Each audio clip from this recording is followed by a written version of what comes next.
Okay, well, praise the Lord, everybody, and welcome to Lighthouse for Jesus, Sanctuary of Strength, Tuesday night Bible study. I thank God for all of you who have joined us tonight. We are reaching a milestone. We are on the last chapter of Leviticus, a place that I know that those of you who are loyal Bible study attendees thought we would never reach. We are doing Leviticus chapter 27 tonight. The last chapter in the book of Leviticus. Now, this particular study will go back to the series of Holy, Holy. It will not be under God's appointed time. It will be under Holy, Holy. This will be the last one.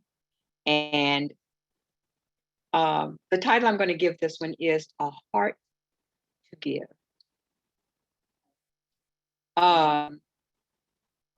We're not going to read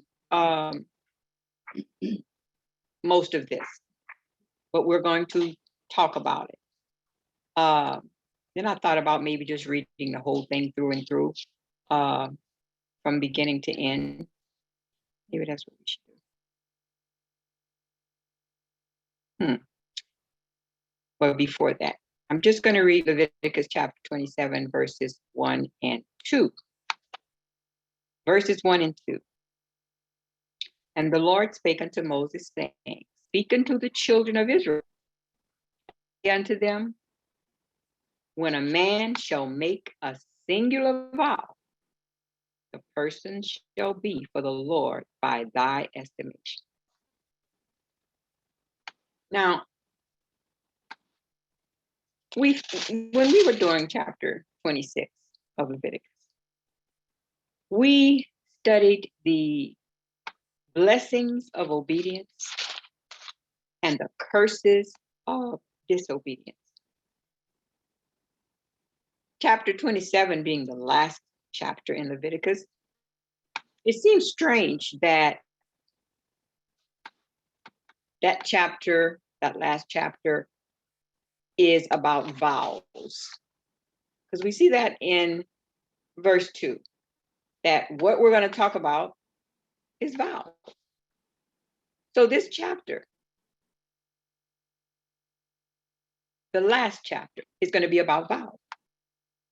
I would think that at the end, we would have some kind of special demonstration of God's glory, God's holiness. But it deals with things that are given to God by a vow. Now, a vow means that none of these things, none of these are required by a commandment. This was a voluntary, freely given, freely promised gift to God. That is how we end the book on holiness. Everything else that has preceded this chapter is obligatory, something that you had to do. But this is voluntary. Actually, I think this is a beautiful way to finish the book on worship, because true worship is what we voluntarily give to God. But before God gets to the voluntary, he has given us the commandments and those things that, as his people, Israel was obligated to do. The basis for vows, the foundation for vows, is love. A vow comes from a heart to give. Hence, our title, a vow.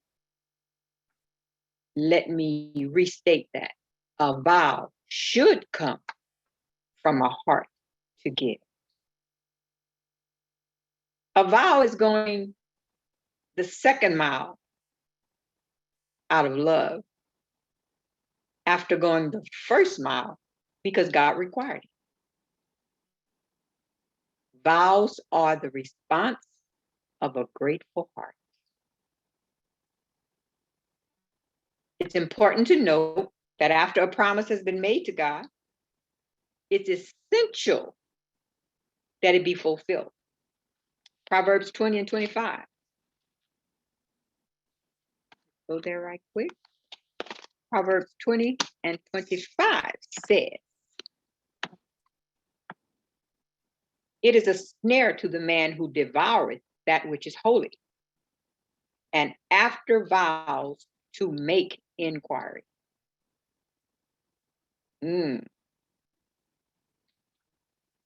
See there? It's a snare.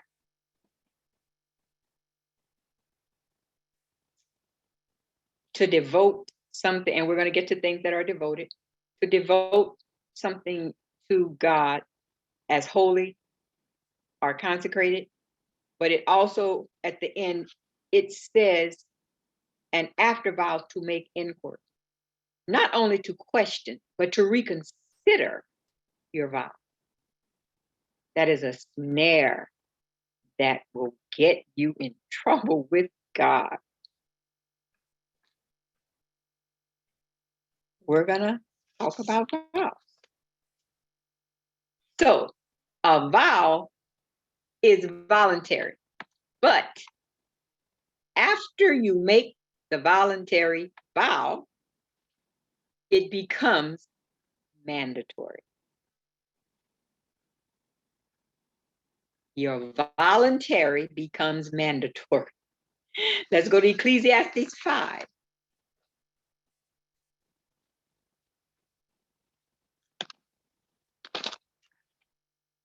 Ecclesiastes 5 and 2 says, "Be not rash with thy mouth, and let not thine heart be hasty to utter anything before God. For God is in heaven, and thou upon earth. Therefore let thy words be few." Don't be quick to say you're going to do something that you're not going to do. And go to verses 4 through 6. "When thou vowest a vow unto God, defer not to pay it, or don't delay in paying it, for he hath no pleasure in fools. Pay that which thou hast vowed. Better is it that thou shouldest not vow than that thou shouldest vow and not pay. Suffer not thy mouth to cause thy flesh to sin. Neither say thou before the angel that it was an error.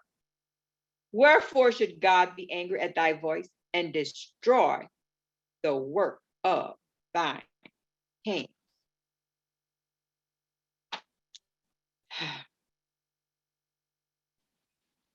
Although I've read, I guess, all of these scriptures on these verses on vows, you're reading, you're not thinking about what you're reading, you're going through it. And certain words were just jumping out at me, and I thought about all of the IOUs that have been put into the offering basket. That's just in financial terms I'm talking here, because there's a lot of other vows that can be. We're going to talk about them too. But it's important to note right here that you don't have to say the word vow for it to be a vow. When you say you're going to do something for the Lord, when you say you're going to do something for the sanctuary of God, when you promise, or when you simply state that this is what you're going to do. Lord, I'm going to do this for you. And how many times have people said they're going to do things? The Lord told me that I should drive the van. The Lord told me that I should clean the church. I'm gonna help so and so do such and such a thing, or get behind the pulpit and preaching and ministering and saying what you have made up your mind to do for the pastor, or the overseers, the church, what you're never gonna stop doing. I am frightened at the things that people say and don't even know that they're making a vow and have no intention of keeping, or when they're when they have lost the excitement and the zeal, that they think because they feel differently they can change their mind. As we will learn in this chapter, there is a cost to change your mind about a vow. You have to pay extra. There is a cost in not paying a vow, in not giving what you said you were going to give, and not doing what you said you were going to do. So it wasn't a sin not to make a vow. If you don't make a vow, that's not a sin. Folks can look at you crazy and say, oh, they didn't promise to do such and such. But you know, I was reading this book on those in authority in ministry, and it was talking about the fact that vows, those that are in administrative positions, should be the first to always make vows when vows are required. That if you are going to be a leader, you lead by that example of, I will give to God, and then you can ask the congregation to do the same. But it's kind of off topic. If you refrain from making a vow, that's not a sin. But once you make a vow, it has to be kept. Let's go to Deuteronomy 23. Deuteronomy 23 and 21 through 23. When thou shalt vow a vow unto the Lord thy God, thou shalt not slack to pay it. For the Lord thy God will surely require it of thee, and it would be sin in thee. But if thou shalt forbear to vow, it shall be no sin in thee. That which is gone out of thy lips, thou shalt keep and perform, even a free will offering, according as thou hast vowed unto the Lord thy God, which thou hast promised with thy mouth. If you said it, you better keep it. You better perform it. It being voluntary and free will, some people think that they can change their minds. No, not so. But God did allow some substitutions in those vows. I also have Numbers 30 and 2. Let me see there. Numbers.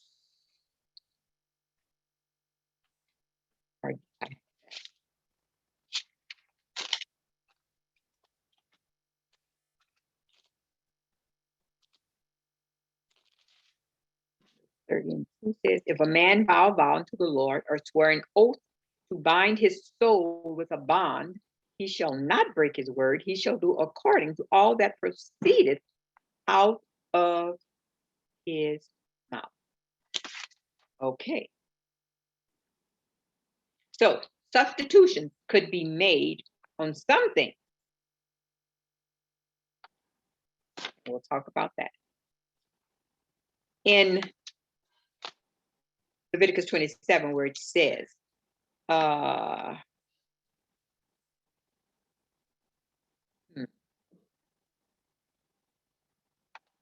verb pala, or wonder, translated as consecrates in this chapter. The idea of that is that a vow is a wonder. It's something out of the ordinary. It's above and beyond what is considered regular. So it's singular. Today, when someone does something that is considered above, beyond, what do we say? Oh, that's so wonderful. There's that word, wonder. So this is the idea that is being conveyed of a vow. Now, the natural response of a spiritual person is to ask what he can do for the Lord. Since the Lord has done so much for him. Let's go to Psalms 116. 116 and 12. 116 and 12 says, what shall I render unto the Lord for all his benefits toward me? What can I give you, Lord, that can even come close? I'm going to be trying for the rest of my life to give you everything that I can. Micah 6 and 8 says, he hath showed thee, O man, what is good, and what doth the Lord require of thee, but to do justly, and to love mercy, and to walk humbly walk humbly with thy God. So that is one way we can do something for him. Romans 12 and 1, which we all know by heart. I know we all know this, right? Romans 12 and 1 says, I beseech you, therefore, brethren, by the mercies of God, that ye present your bodies a living sacrifice, holy, acceptable unto God, which is your reasonable service. So, what shall I render? What can I give the Lord for all that he's done for me, for his redemption, for his saving me? What can I give? And what we're finding here is that we vow ourselves as sacrifice. That is the greatest vow. That is the greatest thing we can do in return for everything that he's done for us. We become sacrifices. We become holy. It's basically what we should. It's the least we can, which is what is meant by, which is your reasonable service. Titus 2. A lot of scriptures done. Titus 2 and 11 and 12 says, for the grace of God that brings salvation hath appeared to all men, teaching us that denying ungodliness and worldly lust, we live soberly, righteously, and godly in this present world. What shall we render? Ourselves, living holy lives to God. None of these are commands. It's all voluntary. Living holy. Every normal believer, if you really are a saint of God, there should be something in you that wants to do something for God, to pledge something to God, something above and beyond to God. something more to God, no matter what you're giving him right now, financially, spiritually, in your service, in your time, that there's got to be something else I can do. I can never do enough.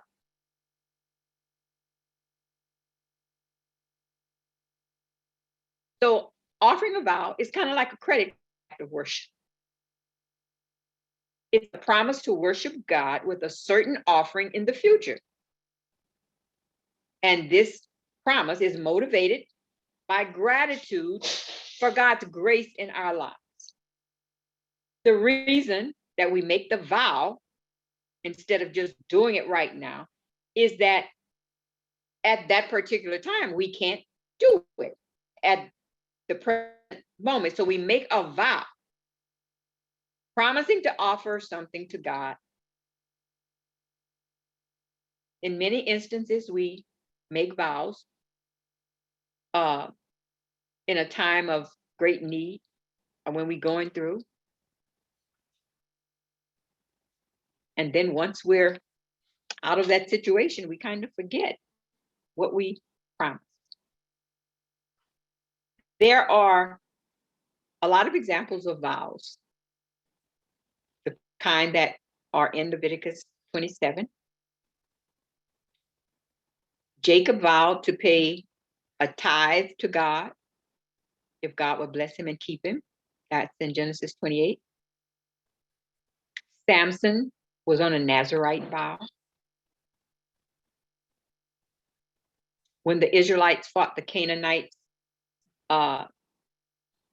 they vowed to utterly destroy the cities if God gave them victory. Jonah made a vow when he was in the belly of the whale.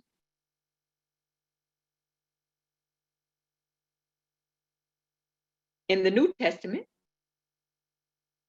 Paul made a vow. Let's go to Acts 18 and 18. So this is not just an Old Testament book. Acts 18 and 18 says, and Paul after this tarried there yet a good while, and then took his leave of the brethren, and sailed thence into Syria, and with him Priscilla and Aquila, having shorn his head in Centria, for he had a vow.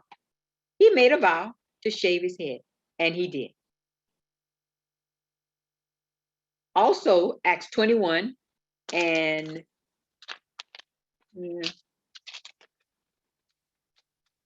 Acts 21 and 23 says, do therefore this that we say to thee, we have 4 men which have a vow on them. So these are people, believers, who have made vows to God.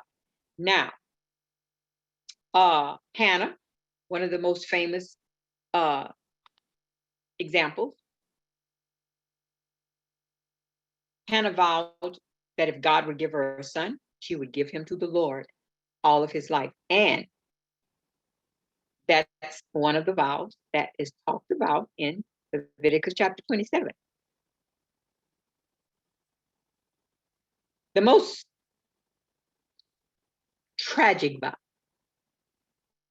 is that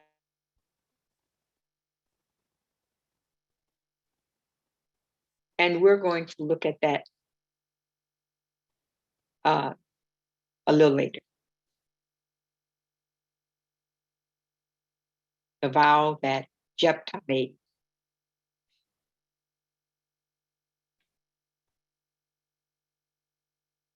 So the vows that we're going to study in Leviticus 27 were voluntary promises to offer a particular gift to God.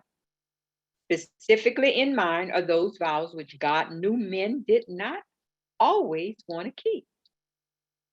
He anticipated that the vows which are made at one moment in time may be regretted later. So then the offerer will attempt to renege on it or replace one offering or vow for another, or to reduce what was offered. Again, New Testament principle, Ananias and Sapphira. They broke a vow.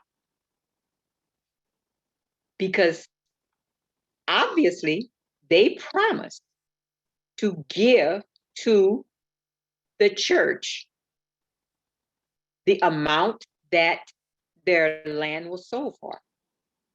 And they brought less. They broke a vow.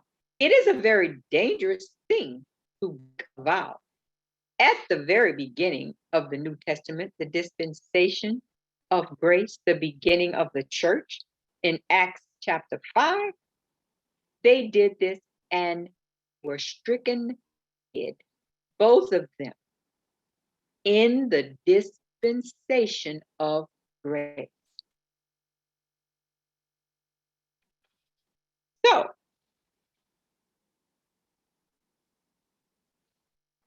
one of the great things about these vows is that it gave a person something to do, something definite to do. It was more than words, it was action. So, God giving them rules concerning this kind of made them think twice before making empty vows to God. Because God is going to hold you to the vow you make to Him. And you don't have to be at the altar to make a vow to God. Because Christians today are not keeping their vows to God. As earlier, I cringe when I think of some of the vows that I know that I have personally heard people make to God concerning faithfulness to ministry, to serve in ministry, to serve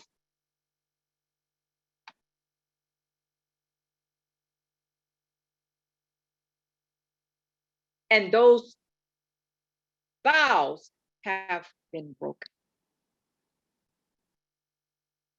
Just because you change your mind, it does not nullify your vow.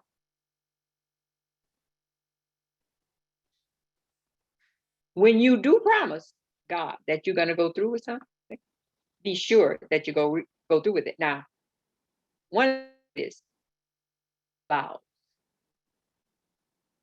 is that of a godly marriage. And we are beginning to take that so lightly. The breaking of that vow, you promise before God and you promise to God. And you vow to that person in the presence of all those. And then it doesn't mean anything anymore because your feelings have changed. Your libido is out of control. Oh God, help us, Jesus. Now,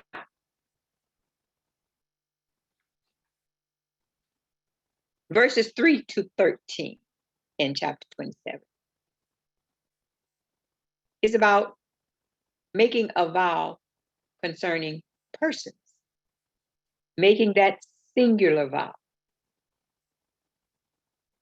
to single out something of value, something very precious. If you're going to give it to God, it ought to mean something to you. Let's go to 2 Samuel 24 and 24.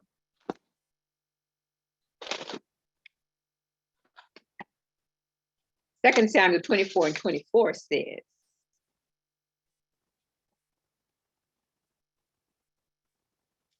and the king said unto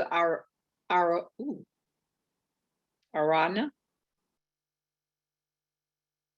nay, but I will, that king being David, but I will surely buy it of thee at a price. neither will I offer burnt offerings unto the Lord my God of that which doth cost me nothing. So David bought the threshing floor and the ox for 50 shekels of silver. He said, if it doesn't cost me anything, I'm not giving it to God. So if we're attempting to give to God something that costs us nothing, something we don't want, something we don't need,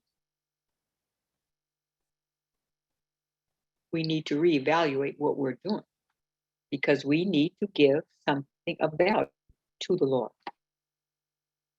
We see that there's valuation according to the age, the gender of persons. And that was if you vowed a person, you could redeem that person by paying a certain amount of money to the priesthood. That money would be used to in the tabernacle for whatever they needed it for. But to vow a person, like Hannah vowed Samuel, and he worked for the priest his whole life. So that is what that means. So the valuation was about how much labor could be gotten out of that person if they were to be, let's just say if they had to work. They could not work in the temple, but they could help with a lot of things that the priests and the Levites had to do. So a 25-year-old man could do more labor than, let's say, a 5-year-old boy. So the difference in valuation was about that. It's not about how much a person is worth. Also, there were provisions made for if someone was too poor. The priest had to be flexible with that valuation. So that principle to us is that God doesn't consider anybody too poor or too uneducated or too limited in any way to serve him. Anybody can give their life to the Lord. None too small, none insignificant, none too useless. God wants to use all of us. I've said this before. When I was first saved, I was so proud.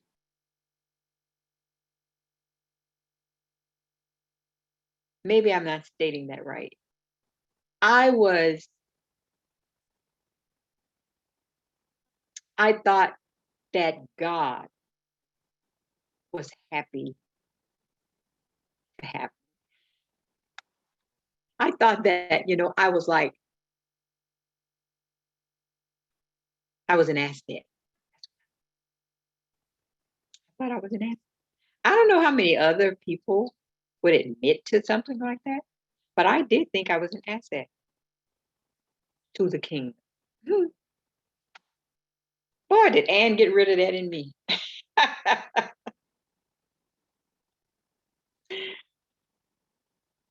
But anyway, God can use everybody.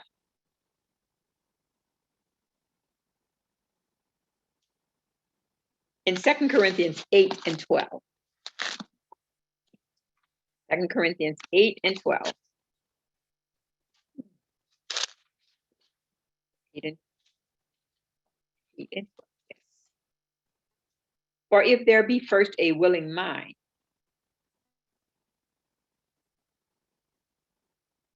I guess I need to do 11 as well. Now, therefore, perform the doing of it, that as there was a readiness to will, so there may be a performance also out of that which ye have. For if there be first a willing mind, it is accepted according to that a man hath, and not according to that he hath not. So Paul is saying that the disposition of an individual is what makes an offering acceptable or not, regardless of the size of the gift. If one has the right heart and they give 50 cents, they're doing well. But if you give $100,000, $1 million with the wrong intent, or you give it grudgingly, you will not be credited with an acceptable gift. We focus on the size of the gift, but God focuses on the intent behind the gift. And I've said this through the years. God is not so much looking at what you give as to more so look at what you have left. So we can see that a gift is based on the heart of the giver, a heart to give, and according to what he has. The poor man with little can give a great gift if he has a heart to give his little. Because it's accepted not according to what he doesn't have, but according to what he does have. If it wasn't like that, then only the gifts of the wealthy would be acceptable. So that's what the Lord is telling us here. This is very important. We need to ask ourselves the question: have I ever dedicated myself or any part of my property or any part of my service to the Lord? Have you vowed anything that you are and anything that you own as a vow of consecration to the Lord? If so, have you paid that vow? Have you kept that vow? Or have you, because of circumstances, because of time, have you altered your purpose? Have you said that God changed your purpose? That God changed your vow? That God changed your offering? The way you offer?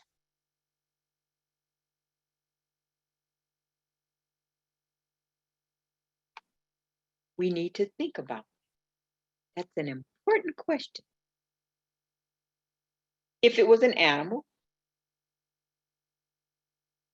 every animal that dedicated to the Lord, a vow to the Lord, was considered holy, which the word in talking about this is sanctified in Leviticus. Sanctified simply means set apart. Sanctified means belonging to the Lord. Are we sanctified?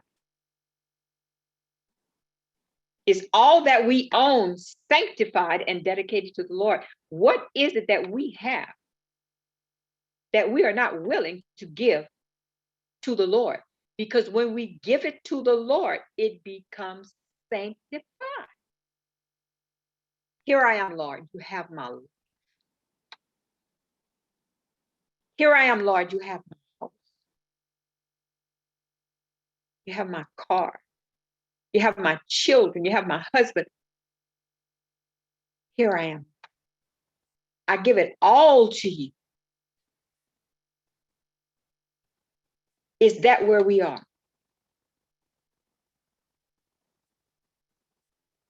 So, if the donor of the animal wanted to substitute an inferior beast, maybe he vowed an ox, and Then when it was time to pay the vow, he brought a lamb. The ox was worth more than the lamb. So he brought a sacrifice of less value. Or maybe he looked through the oxen that he had and found one that was getting old. I'm gonna bring that one. Or one that was crippled. That's what I'm gonna bring. He has less value. Or one that was sick. He's gonna die anyway. Is that what we do? Is that what we give to the Lord? The sick ox? This was a problem in Malachi's day. Let's go to Malachi 1 and 13 and 14.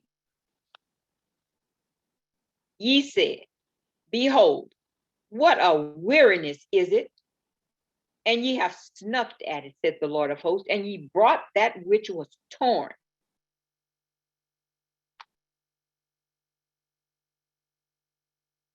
And the lame, and the sick, thus ye brought an offering. Should I accept this of your hand, said the Lord?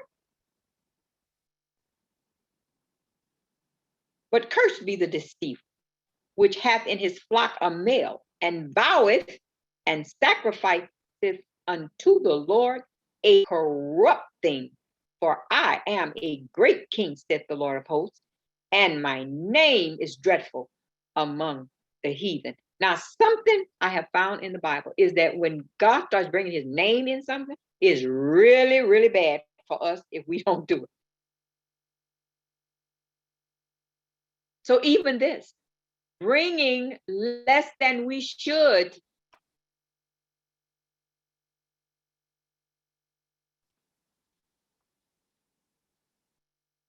is wrong before the Lord. So with those animals, the donor, if you tried to bring something less, then you had to, both of them belong to the Lord. Now, God said, no, you trying to play me? Nah, you have to give me both and add 20% of their value. Put it in the tabernacle treasure. In our modern day, it would be like, I'm going to give I'm vowing, I'm promising to God, if God heal me of cancer, I'm going to give him my Rolls Royce for the church use or for the pastor to drive. And then when it comes time to give you Rolls Royce, you're like, I can't part with this, so I'm going to give him my Mercedes.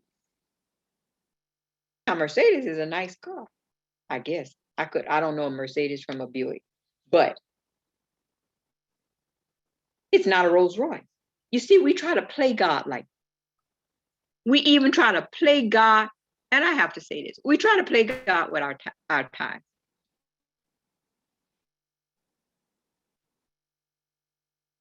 God knows what you make. We don't know, but God knows what you make.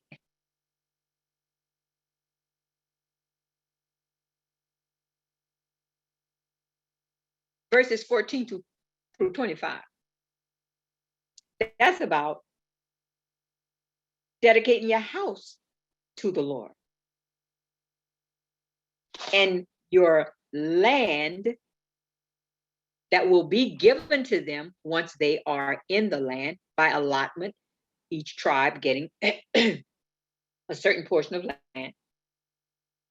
And in this, it has to do with the year of Jubilee, but you could redeem it by giving the amount that it's worth. Then in verses 26 through 35, there were 3 things that could not be redeemable. Okay. The first thing that couldn't be redeemed was the firstborn of every beast.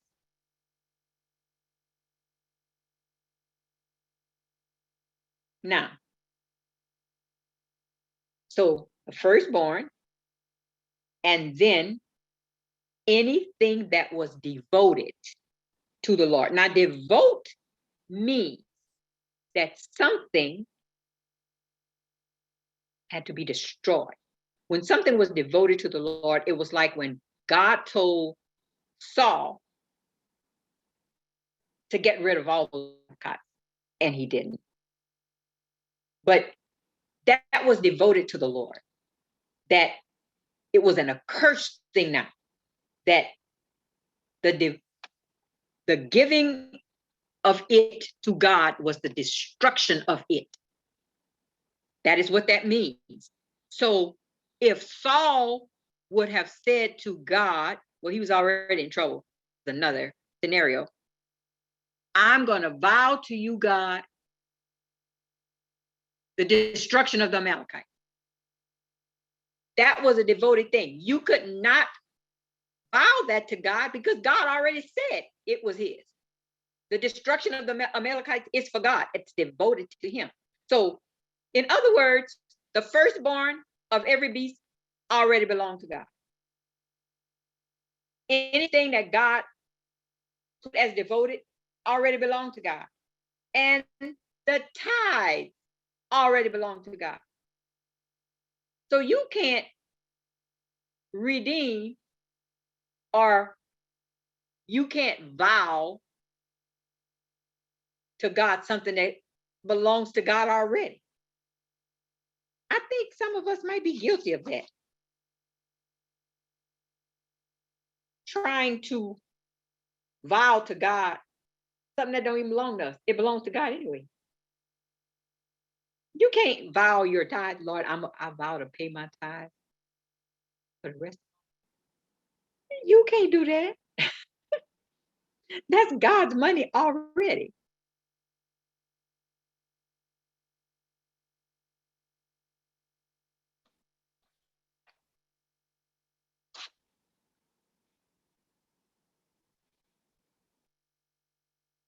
So giving is commanded in the New Testament.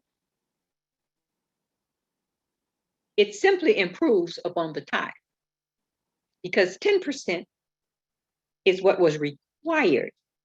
But guess what? Grace, new covenant, New Testament. I can give more. There's no limit to what I can give.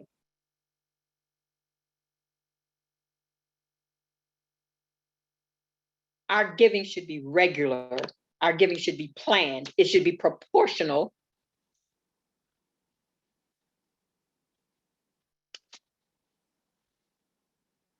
True giving comes as we first give ourselves to the Lord. If we give ourselves to the Lord first, then we'll give our financial resources as we should. People who do not give to the Lord and the house of God because you don't like who handling the money or you don't know what they're doing with it. If you come every service and the lights on and you don't see a for sale sign in front of the church, then somebody must be doing something right with it. And remember, we read about where you shouldn't question those things. Right now, let's go to 2 Corinthians 8 and 5 says,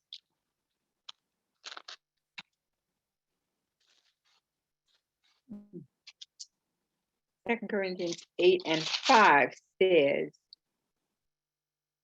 and this they did, not as we hoped, but first gave their own selves to the Lord and unto us by the will of God. We have to give ourselves first. And if we are totally sold out to the Lord, then we will give of our financial resources. Giving is a valid test of our sincerity towards and our love for God. We should look at giving as investing and not spending.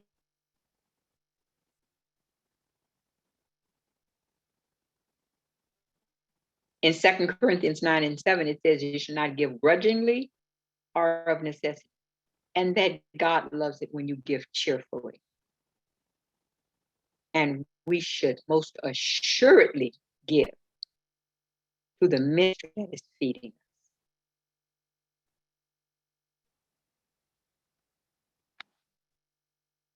If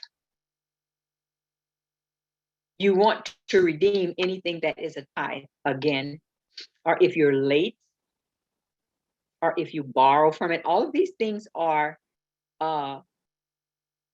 addressed as we go through the rest of the books of the law, Numbers, and Deuteronomy. You will see these things. You have to add 20% to all of that. You have to add 20%. These were not just traditions and customs. Those are commandments about what to do with these things. At the end of, well, before I get there, Jephthah, and I wanted to address it because actually Tiffany had called me and asked me a question about that. The vow that Jephthah had made, and that would be in Judges 11, but you don't have to turn to it.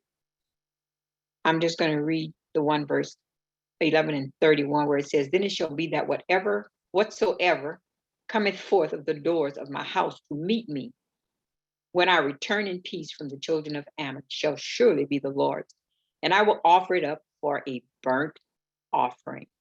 Well, I guess I have to read more than that. Also go to 34. And Jephthah, after he whipped the children of Ammon good, he came to Mizpah unto his house, and behold, his daughter came out to meet him with timbrels and with dances, and she was his only child. Beside her, he had neither son nor daughter. So it's amazing that Tiffany and I had discussed this. It was a couple of days, I think, after Bible study, and then I had not realized exactly. I didn't realize it would be connecting with. Maybe it was a couple of weeks ago. I don't know. We would be talking about this particular kind of, but to understand this in Judges, you have to actually read Leviticus 27 concerning persons. And I've taught this before.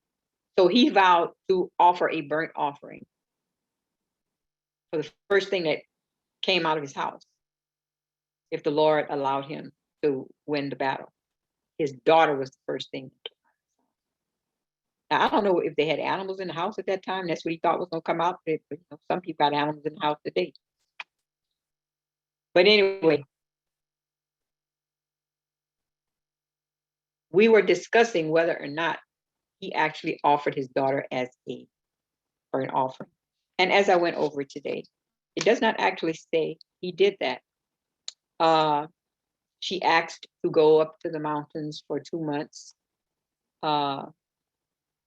She went to bewail her virginity, meaning that she would be sacrificed in the sense that either she would be given to work in some capacity for the Levites or the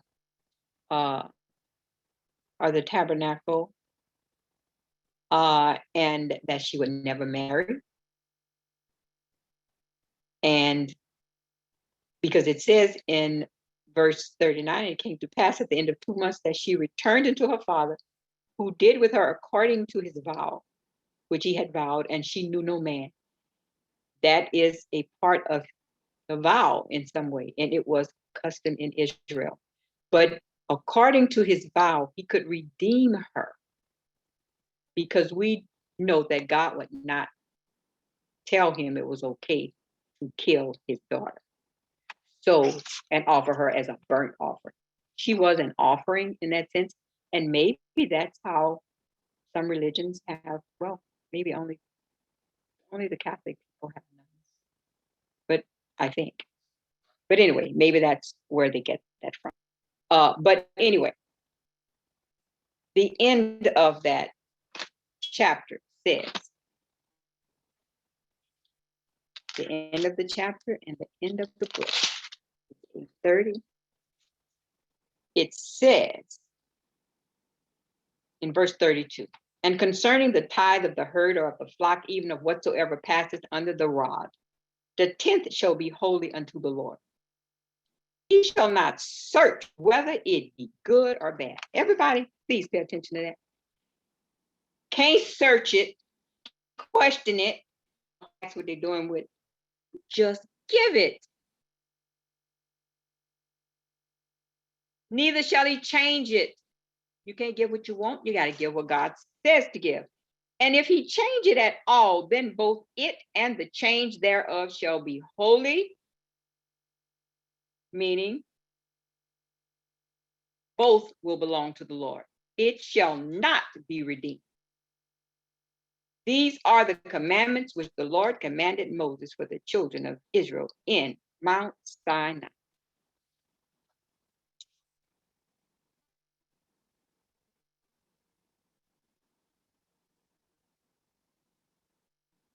The major lesson of this chapter is that God expects us to keep our commitments to him and to be honest in all of our dealings with him. But I particularly like that, keep our commitments. If you made a commitment 30 years ago, some people even think in marriage, if the fervor has cooled, that the commitment doesn't count anymore. But if you made a commitment to a ministry,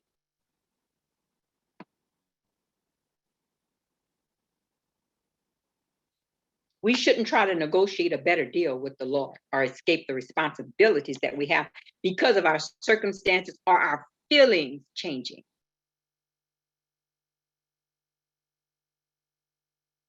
Are there any vows in your life that you should have made?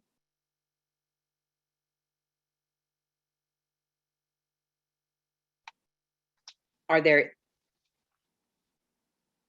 any vows that you have made and did not keep?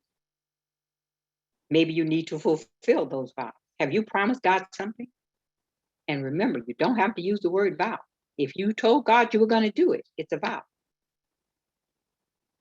If God brings some promises back to your mind that you made, I urge you tonight to fulfill your vows to the Lord, lest it be sin. I urge you to consider whether there are vows that you ought to make to God. Vows that are based upon your gratitude toward God, vows that are based on your desire to worship him, based on your desire to serve him.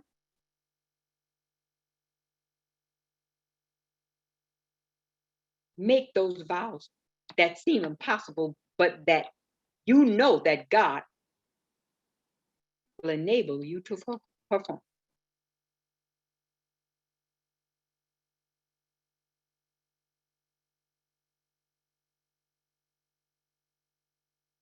The greatest vow is to vow that we will serve him the rest of our days. This ends the book on holiness, Leviticus. Next week, we will begin the book of Numbers, the fourth book of Moses. Are there any questions or comments?